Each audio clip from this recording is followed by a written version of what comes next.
Welcome to Sleep, Sex, and Senility, where we explore the fascinating connections between sleep, oral health, cardiovascular health, hormones, brain health, and longevity.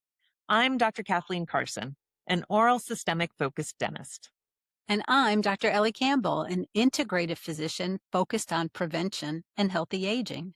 Together, we bridge the worlds of dentistry and medicine to uncover how the health of your mouth may influence the health of your entire body. If you enjoy these conversations, please like and subscribe to the podcast so that you never miss an episode.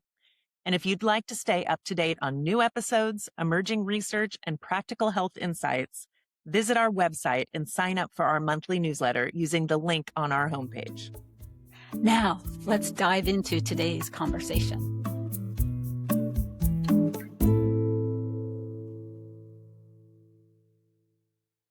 Before we begin, a quick note. This podcast is for educational purposes only and does not provide medical advice. Please consult your own healthcare provider for recommendations specific to you.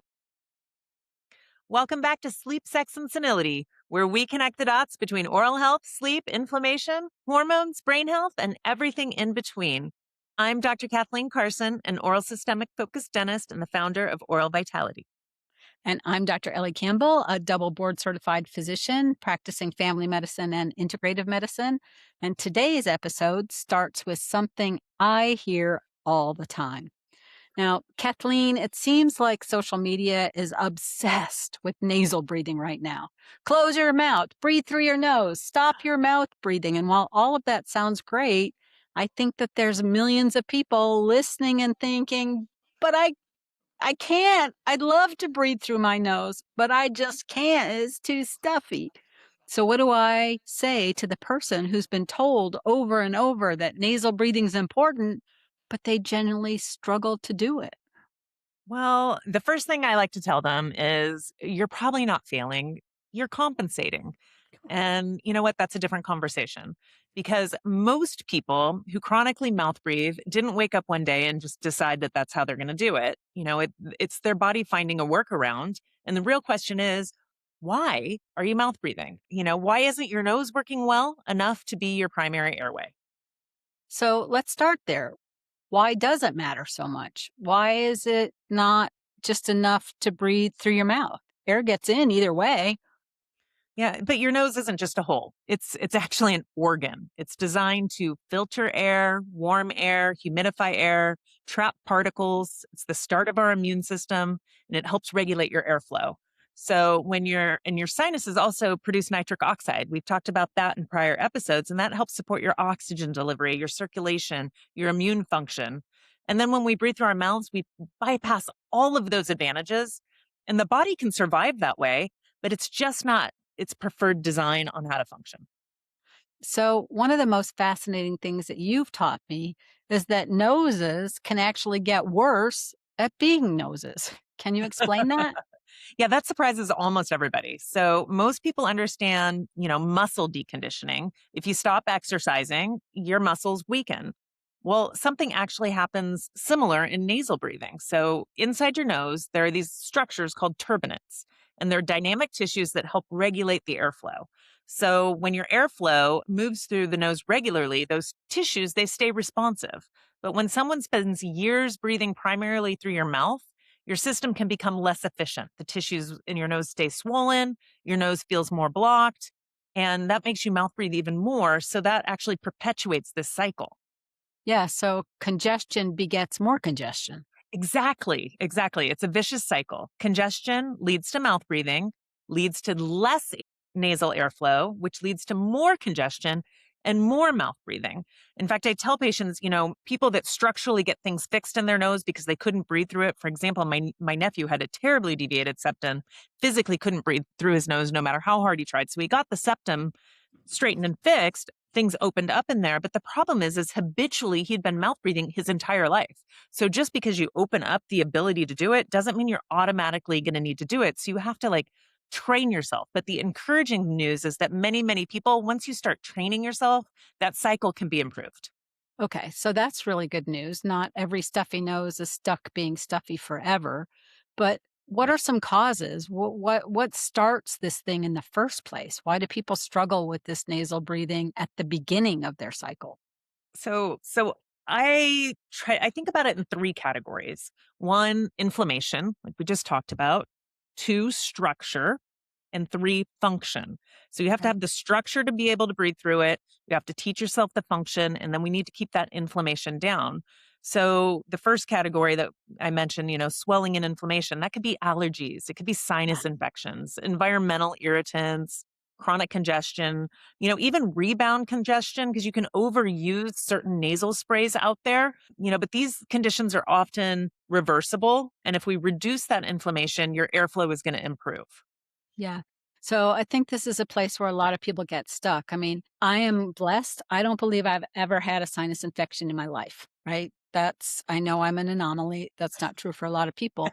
But people who get recurrent sinus infections, we need to take a step back and ask why.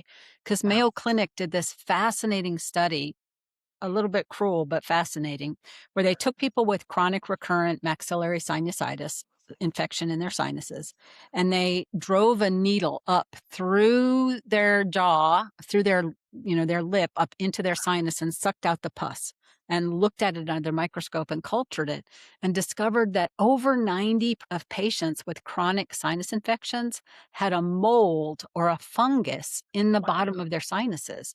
And this was driving the chronic inflammation that led to the recurrent bacterial infections that would get better when they would take a Mhm. Z-Pak or other antibiotic.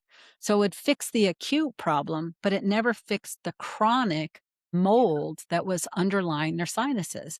So for me as a primary care doctor, if I see a patient that has more than one sinus infection in a year, I'm always thinking about that mold connection. And have we done a mold investigation of the home? Have we checked the Mhm. patient for mold toxin? Have we used an antifungal nasal spray to try to get that resolved? So Mhm. people just assume that congestion is normal because they've lived with it so long. But many of these conditions are identifiable and treatable. Yeah, and exactly. And I think I often find that people have actually forgotten or never even knew what normal breathing can feel like. And once you actually start to feel it, it's like, oh my gosh, it solves so many things. But But what about structure? What yeah, about and if you nasal structure? can't breathe through your nose, there's the structural issue. So yeah, maybe it's a deviated septum, nasal valve collapse. I am a key Mm. person for that. If you can see here, here's my little nose. If I breathe in, you can see how one side collapses. That's my valve dysfunction. A lot of people have that, maybe not as significant as I do, but that's something where maybe using a strip can help, which is what I do. But you can have enlarged turbinates, those tissues inside your nose that I talked about, those can actually be enlarged, or people can have polyps in their sinuses. Sometimes enlarged adenoids or tonsils in children are also going to cause the issue.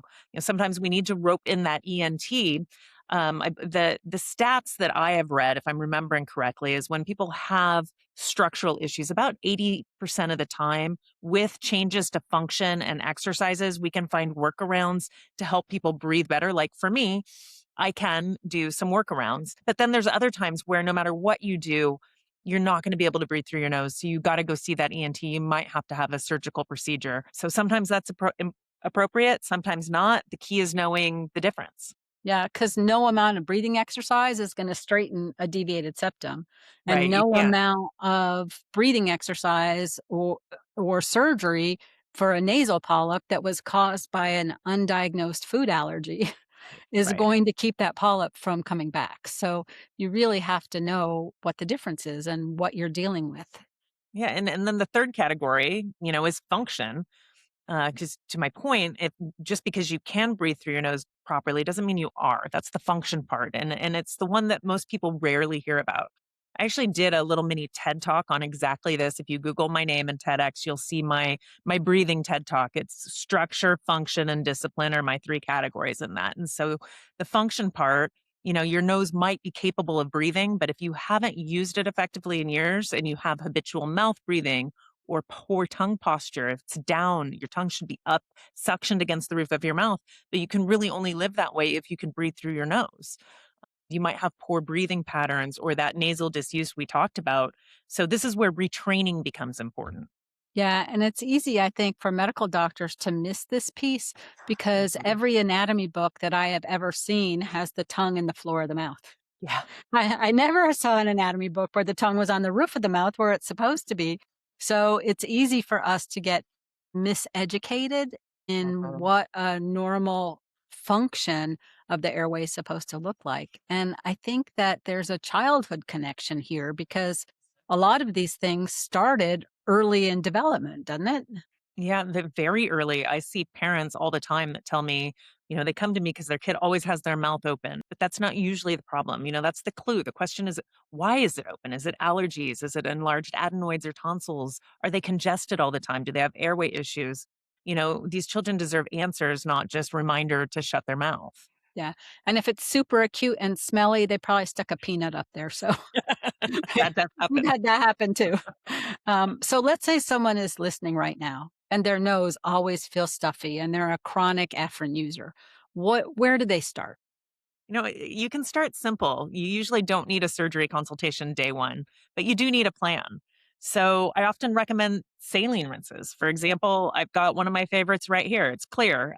It's saline with a little bit of xylitol in it. These are inexpensive, they're safe, they're effective, and you can mechanically remove your mucus, your allergens, your irritants, and bring down some inflammation, like wiping off dirt of a windshield, so you can see through it better.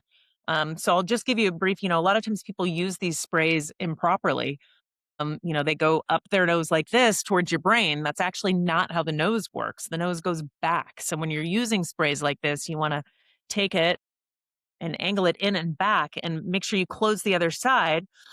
Use your spray, do the other side. And then I also tell my patients, if you're somebody who's congested, give it 30 seconds or so and then blow it out, clean it, wipe that dirt out, and then go ahead and use it again right after.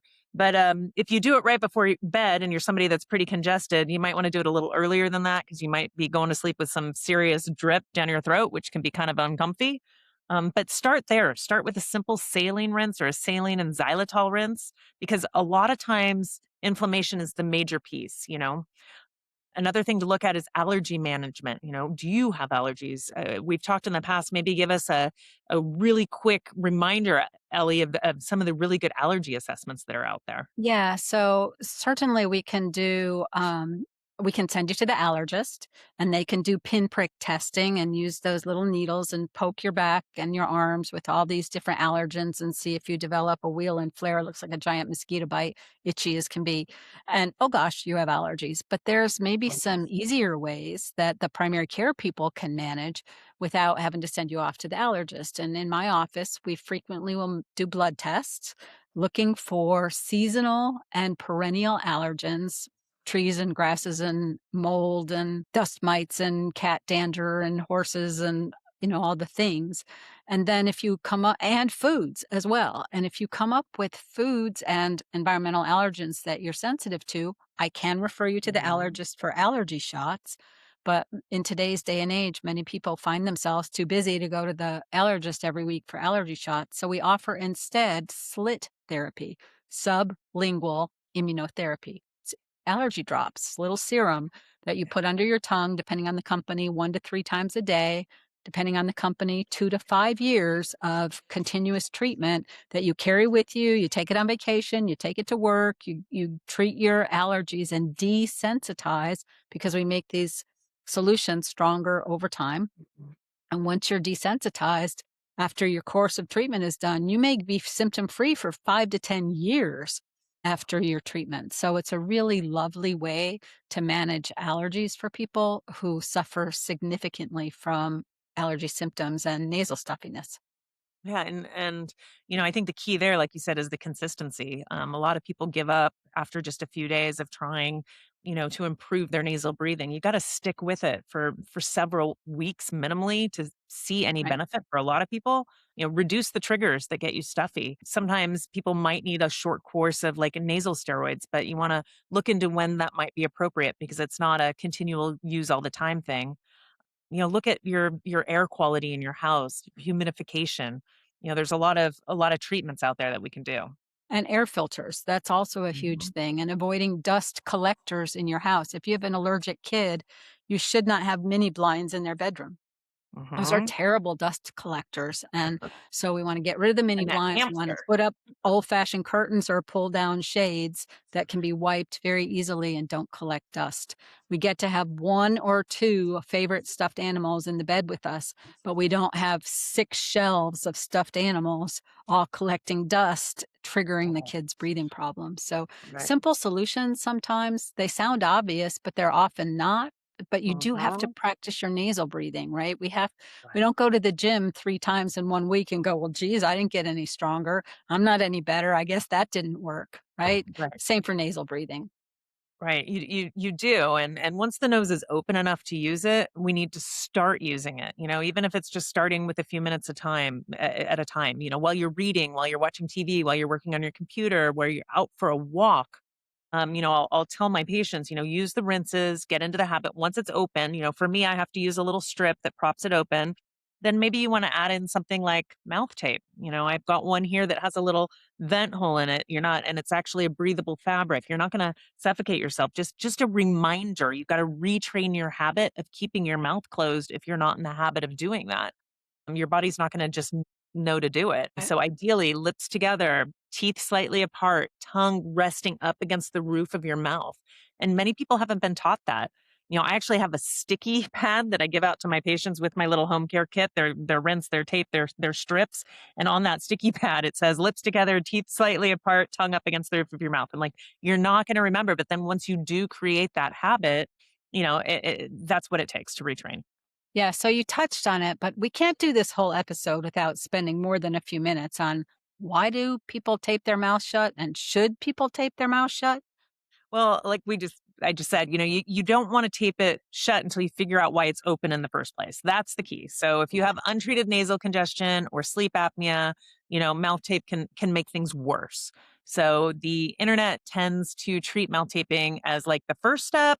It is not. It's later in the conversation. First, you got to restore the airway. You got to be able to breathe through your nose. And then you can talk about whether mouth taping might have a role for you.